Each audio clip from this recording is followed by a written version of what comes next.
الله. اما بعد السلام علیکم و رحمت الله و برکاته. برادران اهل اسلام، مهمانان خانه خدا، چرا مردم اهل علم در صحبتاشون آغاز صحبت برادران اهل اسلام میگن؟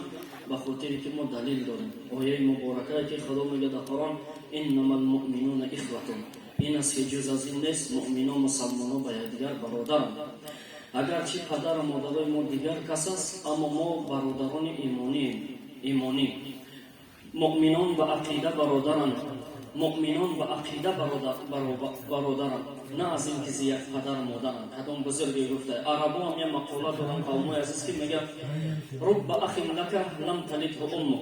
بسیار در این دنیا برادرای داری که او را مادرت نزادگی، مادرت تولد کردگی نیست. و همین خاطر هزار خیش که بیگانه از خدا باشد، حضرت سعدی در این هزار خیش که بیگانه از خدا باشد، فدای یک تن بیگانه که به خدا آشنا باشد.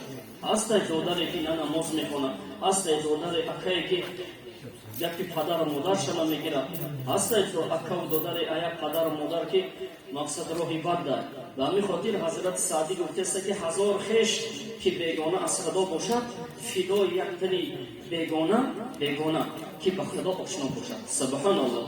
و همین خاطر البته طاعت عبادت پروردگار زحمت میطلبد. همه کار دهقانی هم زحمت میخواه، باغبانی هم زحمت میخواه، پول به دست آوردن زحمت میخواه، یک جا را آباد کردن تعمیر کردن زحمت میخواه. همش به مانند عبادت هم طاعت عبادت هم قومای عزیز زحمت میخواد.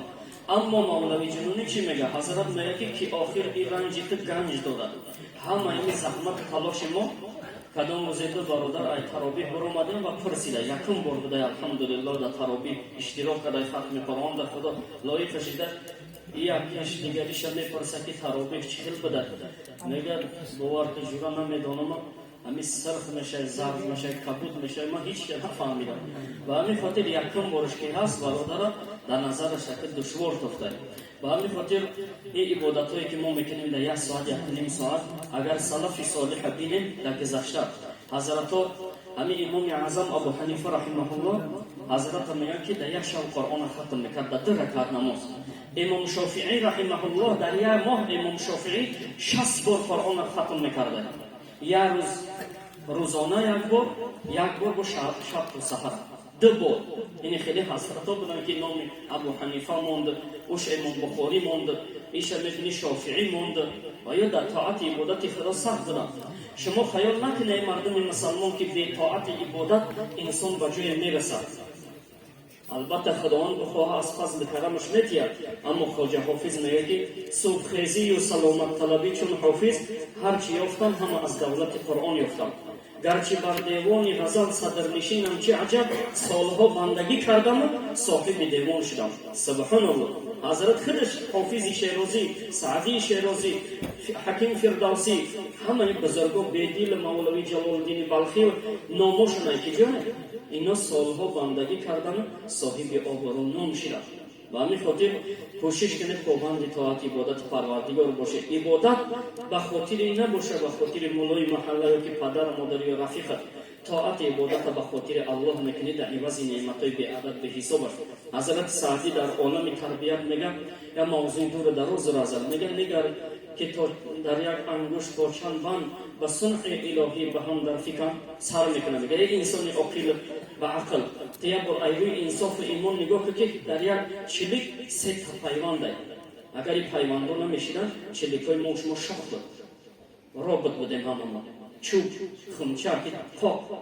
اما خداوند بینه که همه یه را پیوند کرده است که بگردش پای زانوی پای نشاید قدم ماندن زجای میگذرد. اگر این زانوهای ما حرکت نمیکرد که بگردش کعب بجیله کنگه بجیله تو تاو نمیخوردن، زانوها تاو نمیخورد. سبحان الله. یک قدم مانده نمیتونستیم. همه این نعمتای خدا در ما هست، همه به عدد به شمار به حساب. و همین خاطر طاعت عبادت بندگی هیچ کس مقصدش نکرد با اخلاص و محبت در عوض نعمت و خوبی های پروردگار. زیرا که عادت ما و شما همین است که کدام ما را خوبی کرد.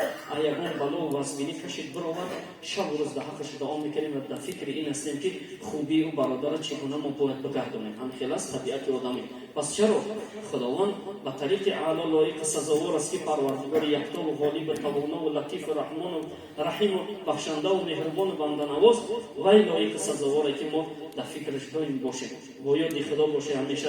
سوره مبارکه قدر، سوره قدر که مردم ما این انزلناش هم میگن سوره قدر در مکه مکرمه نازل شده است. عبارت ای 5 آیت سبب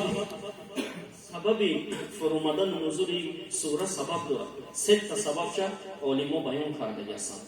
یکم سببش اینه که رسول بزرگوار پیغمبری حضرت صلی الله علیه و سلم اجر ثواب و پاداش امتای گذشته را نشانش دادند که اونا 1000 سال عبادت کرده در طاعت عبادت بوده، عمرای دراز داشتن، 500 700 1000 آینده خدا خودش دانای داشتن. حضرت بعد همجا ناراحت شد. سبحان الله، نگاه کنه رسول اکرم تا وقتی همه حیات رحله شد تا در قیامت هم امتی میگفته فقط ما را میگن حضرت. به همین خاطر حضرت ناراحت شد، میگن این سوره آمد. یا اینکه رسول اکرم صلی الله علیه و سلم دیگه سبب این سوره را آمدن شمی بود که در نزد اصحاب بزرگوار درباره امتای گذشته گفت، نقل کرد که این عمری دراز داشتن، اصحاب بزرگوار حسد بردن، غبطه میگن حسد که کاش که ما عمرمون دراز میشد آخرتمون آباد میکردیم و توشه میرفتیم آخرت دست خالی نه. و همین خاطر این سوره نازل شد. سیوم این که میگه یکی از بنی اسرائیل یک شخص یک پیغمبر، 3 پیغمبر گویا این که حضرت ایوب، یوشع ابن نون و دیگر یک پیغمبر دیگر رسول اکرم ذکر کرد که 1000 ماه یا که 1000 ماه در راه خدا فقط عبادت کرده هستند حضرت. اما پروردگار همین 3 سبب شد مفسران میگن و خداوند به خاطر اینکه ما را خفه نکنه، ما و شما را نرنجانه، خداوند چیکار کرد؟ این سوره را فرستاد و یا همچون هدیه گفت که انا انزلناه فی لیلة القدر. ما این قرآن با این بزرگیش که الحمدلله نسخ خونده بین ختم قرآن کردیم که شنونده مثل قاری، السامع مثل القاری میگن علما. شنونده با مانند یعنی خواننده ثواب میگیرد. ثواب قرآن بزرگه، گوش کردن تلاوتش بزرگه. با همین خاطر این موضوع جداگانه است. خدا میگه این قرآن ما در شب قدر نازل کردیم. ای لوح المحفوظ یا مکان است، ای بالای آسمان هفتم، ای مکان با آسمان دنیا در شب قدر نازل شده. یک بار قرآن با آسمان ما را، آسمان دنیا را قرآن نازل شده. بعد آیسته آیسته ایمو آسمان دنیا با قدر شرایط، با قدر به هر سبب آیه سوره برای ما آمد. خداوند میگه انا انزلناه فی لیلة القدر. ما این قرآن در شب قدر نازل کردیم، با آسمان دنیا آوردیم. و ما ادراک ما لیلة القدر. ای خواننده، ای قاری قرآن، ای کسی که سوره را خونده سپرانه، تا کجا میدونی؟ کجا میدونی شب قدر چی است؟ لیلة القدر، خدا ما خودش میگه لیلة القدر خیر من 1000 شهر. شب قدر میگه بهتر از 1000 ماه است. ای روی عبادت که 83 سال و 4 ماه عمری حال ما و شما میریم به 80 نمیریم. خیلی ای 100 تا بین ما 1000 تا یک تا که 80 رفته است ای 90. سبحان الله. عمر امتای آخر زمان بین 60 تا 70 هم گفت رسول اکرم صلی الله علیه و سلم. به همین خاطر 1000 ماه گفته است، 83 سال و 4 ماه. اما شما کلمه را مفسران میگن شما کلمه خیر را ببینید چی گفته است خدا. این 83 سال برای که در ذهن ما جا کنه پروردگار. خدا میخواد که در فهم ما جا کنه که این شب مقصد عبادت شب زنده داریش بزرگ ثواب. اما این 83 سال هم زیاد است. چگونه؟ خدا میگه خیر بهتر گفته است که خدا بهتر از 1000 ماه گفته است. 1000 ماه نه، بهتر از 1000 ماه. او را که خداوند خودش میدونه که چقدر اجر ثواب داره، چقدر خوشبختن امتهای آخر زمان. افسوس که بعضی قدر نمیکنن که مؤمن مسلمانه. یا قدر کنیم لیلة القدر خیر من 1000 شهر تنزل الملائکة والروح فیه. ملائکه ها فرشتگان در این شب نازل میشن و روح گفته جبرئیل امین میگن. در این قول هم چند تفسیرات، اما همه قولی با قوت شمیه که حضرت جبرئیل امین با یک گروه فرشتگان چگونه در حدیث خوندیم پیش تراویح فرود میاد من کل امر. برای چی؟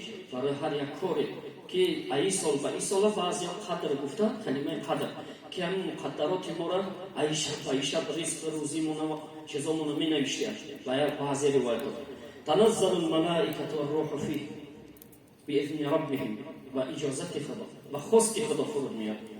سلام هیه، سلام گفتن، سلام تنجی را میگن، آرامیش را میگن که شب از سبب اینکه خیر برکتش بسیار شب آرامیه، فقط آرامیش شبی سلامت هست که همه بندگان خدا در امنیت و آسایشتگی پروردگار. سلام هیه یا که سلام از جانب فرشتگان. در بعضی روایت ها آمده است که فرآمدن فرشته با جبرئیل امین این به خاطر این است که میگفته جبرئیل امین که فرشته ها برین مسجد های خونه فرقی نداره که جای نباشه، کدام که میشه به قدر در شب زنده داری که لیسته با طاعت عبادت مشغوله خطی و مصافحه کنه. بعضی علما میگن که جو بفهمیم که فرشته ها در این شب ما سلام میکنن، وقتی که پشم کند میخیزه یک خنکی حس میکنی کن من درش میگم قپیدون میگم همین پشم کند خیز یعنی نشانش همیه میگن علما استادان خیلی میگن. دیگر اینکه سلام هیه حتی تا اینکه مطلع الفجر، تا دمیدن فجر صبح صادقه انا میخوام میگشتم در حق مقصد چیزا دیگه. حدیث مبارک هم است در تفسیر سوره مبارکه، اما همیشه انشاءالله با طریق مختصر کفایه خیال میکنم که کفایه بسنده است. ماه بزرگ حدیث مبارک پنجتا گفتیم اگرچه روایت ها بسیار و این چنین ثوابشان کلونه. علما میگن که برای شب قدر بزرگیش فهمیدن همین کفایه که قرآن کلام پاک خدا در همین شب نازل شده، همین بس میگه برای آدم با عقل.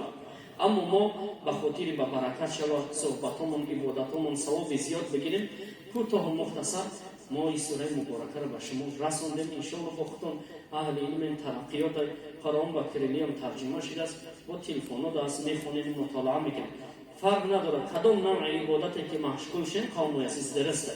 چیزی که همین موندتون نمیکنن نماز بکنه، ذکر ما پرسیدیم رهبران را انشاءالله که کسانی غیرت دارن باشه وستن فاری قرآن داشته باشن، من مقصد در رکعت نماز بخونه، صبح دراز بخونه کسی طاقت داره و نماز شب قدر مقصد قاری باشن ايش برن دیگران استفاده کنن اگر کسی شرایط داره.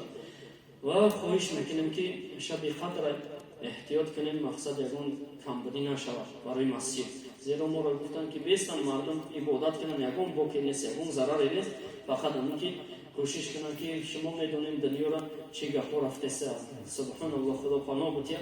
اما ایدین اسلام بسیار استفاده برده در دنیا